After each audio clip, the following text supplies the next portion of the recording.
السلام عليكم ورحمة الله وبركاته. كوتا أكملت كروزة كابري سجن سندلين ولا روز برياني جرما كان بربع سشون كرتيدا دنيتها لكن أموري كوبي سنجرا أنا جرو كوسان كوبي فدا سيو كاروتي كباتن كاروتي كوبي فدا بشان كنا مويت الكادي جرما بشان كن جروري دا كادي وترجدا إذا كان أواتون دركما كان بربع سو زبادي barata kabri jechuudha. Kana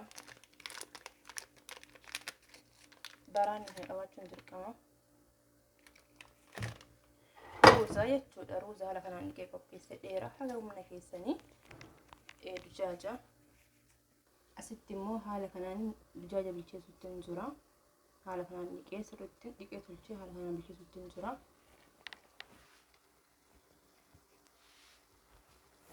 Ayyee asitti haala kanaan qopheeffadhee shunkurtii jechuudha. Inni kun shunkurtiidha. Shunkurtii haala kanaan bilcheessuutti hin jira. Haala kanaan shunkurtii baay'ifadha. Ifi sharaa'ee haala kanaan bilcheessuutti hin jira jechuudha. Ayyee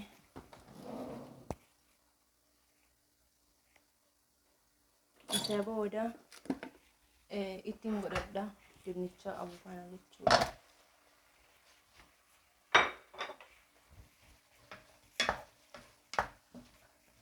Haala kanaan jechuudha.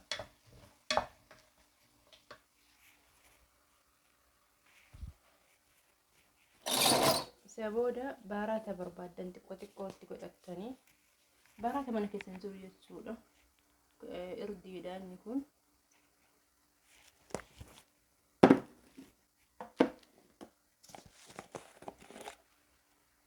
كمونة أحط كمون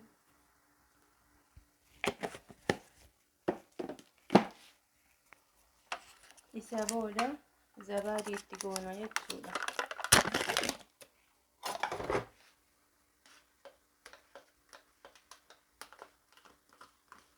زبادي كن حالة كنايو تقول أني حفورة قبا قرمو bishaan kaadii sun hafuura zabaadii kana keessaa balleessaa jechuudha. Mulutti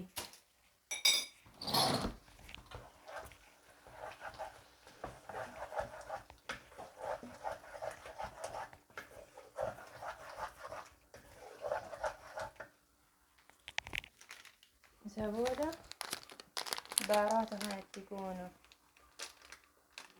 Baaraan kun xiqqoo nama guba waan ta'eef ittiin baay'ifatinaa. Yo ijoollee qabaachuu baatu rakkoo hin qabu.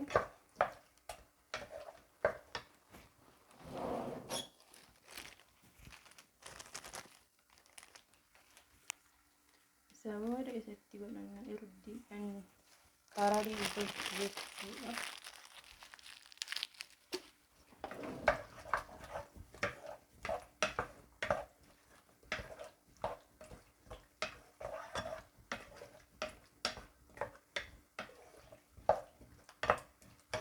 Mashallah.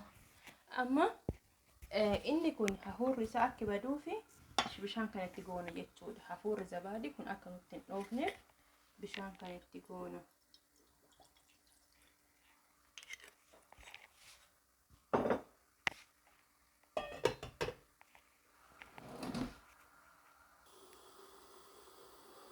Hayyee inni kun namni hundoonni beekana fakkaatee waraqa gaarisa jedhasanii kun leemuun aswaxii ani isa kana garuu maqaan beeku garuu itti godhama. Leemuun aswaxii kana booda irratti godha. Amma garuu waraqa gaarii kanaa fi isa kana ittiin godhadha jechuudha. Leemuun aswaxii garuu booda irratti itti godha. Maaliif jennaan yoo amma itti godhe sirri bilchaattee xaamii isaa jijjiirti jechuudha. Leemuun aswaxii gara booda irratti godha yeroo ruuzatti naqadhe jechuudha. Yeroo ruuzatti naqeen itti godha malee amma itti hin godhu. Amma garuu itti godhu waraqa gaarii fi isa kana jechuudha. Amma qaasaan lamdee bara mashallah haala kana fakkaata.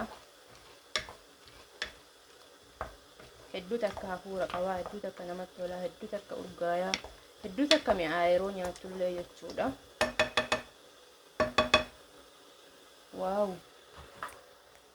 Suuqiddatti godhachuun dagatina. hangalikki garuu immoo soogiddan baay'isina nyaata keessatti. Haala kanaan jala qannasee sirna bilchaataara dhugaa hafuurri isaa adda. Zabaadii itti goone sun hafuurumaayyuu hin qabu jechuun hin danda'ama. Bishaan kaadii sun ni balleessa hafuura isaa. Waaw maashaallah maashaallah. Hayyee lukkuu erga xiqqoo bilcheesseen booda inni baasee erga bilcheessee booda maaliif kana godhe seetan? Uummanni waan lukkuu adii akkanatti waan hin jaalanneef isin garuu zayitii xabbasuu hin dandeettani. Ani garuu egaa akkanatti diimessee booda firoona keessa kaa'ee achi booda immoo asitti gamana deebisa inshaallah wajjin laalla. Maaliif jennaan jaalatanii lukkuu adii yoo sirriitti hin diimatanii jechuudha. Sababa sanii kun haala kanaan diimessee achi booda immoo distii deebisee ruuza naqaa jechuudha.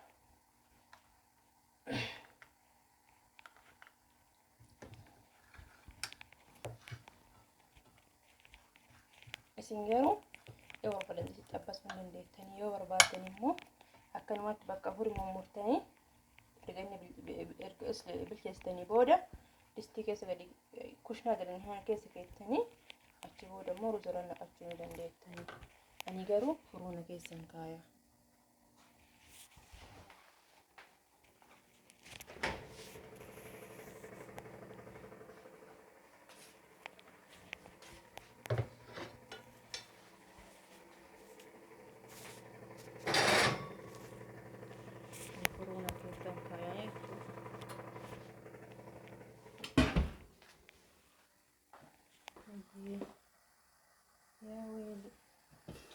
Inni kun immoo maashaallah haala kanaan sirriitti urgaa'ee bilchaachuu jira jechuudha.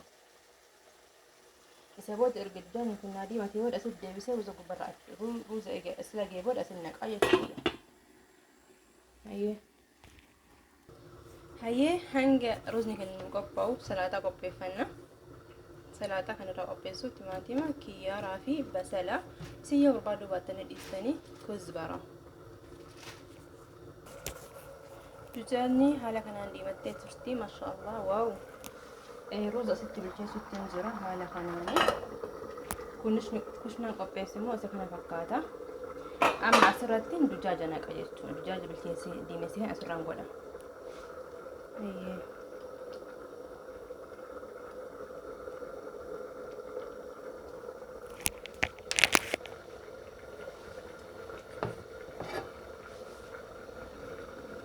Egaa akkanatti dujaaja kanatti godhadhee booda amma ruuza gubbarraa itti yoo ruuzni bilchaate isa kana fakkaata amma gubbarraan itti naqa jechuudha. Bismillah. Ruuza immoo bishaan keessaa hin biibaa.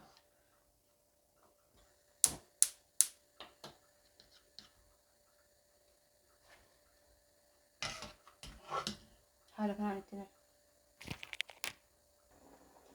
naqadheen jira jechuudha. Ruuza haala kanaan itti naqeen jira. Leemuun isa kana haala kana fakkaata. Kana booda mee kiyyee ruuza hojjechaan. Hayyee maashaallah. Erga inni haala kanaan bilchaate kararii itti godhanna jechuudha. Isa ruuza ilba isaan qabu isa kana haala kanaan itti furdaksina. Hayyee maashaallah tabaarakallah hanga dhumaatti kana fakkaata. Video like share subscribe godhaa.